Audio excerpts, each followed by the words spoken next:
Hi everyone, welcome back to my another mini video. আজকে চলে এলাম রান্নাবান্নার একটা ভিডিও নিয়ে। তো আজকে বানাবো এগ চিকেন রোল।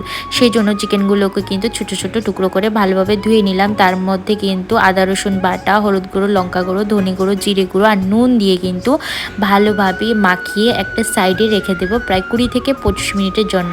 অপরদিকে আমি কিন্তু ময়দা নিয়ে নিয়েছিলাম আর নিয়ে নিয়েছিলাম সামান্য পরিমাণে নুন আর জল দিয়ে একটা ডো তৈরি করে এরকম বেশ বড় সাইজের কিন্তু একটা রুটি তৈরি করে নিলাম।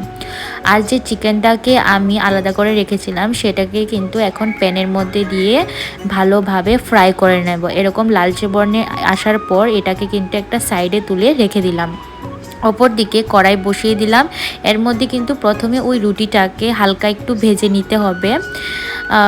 সেক্ষেত্রে কিন্তু একটা বড় প্যান হলে আমার একটু সাহায্য হতো, যেহেতু এটা কড়াই একটু সাইজটা অ্যাডজাস্ট করতে পারছিলাম না। এটা অনেকটা মানে ভেঙে যাচ্ছিল, যেটা তোমরা এখনই দেখতে পারবে। আমার এই অনেকটা স্ট্রাগল করতে হয়েছে।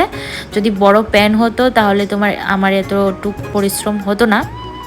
তো দেখতেই পাচ্ছিলে আমার এদিকে কতটুকু স্ট্রাগল চলছে। অনেকটা রুটি কিন্তু কেটেও গিয়েছে একটা সাইডে দিয়ে, দেখতেই পাচ্ছ।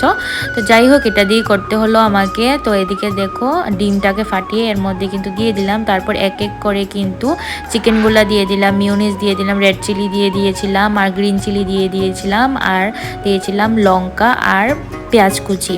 সবকটা উপকরণ দিয়ে কিন্তু ভালোভাবে একটা কাগজ দিয়ে কিন্তু র্যাপ করে নিল। তৈরি হয়ে গেল আমাদের এক চিকেন রোল। তোমাদের কার কীরকম লেগেছে আমার আজকের এই ভিডিওটি অবশ্যই কিন্তু কমেন্টের মাধ্যমে জানাবে। ততক্ষণের জন্য টাটা।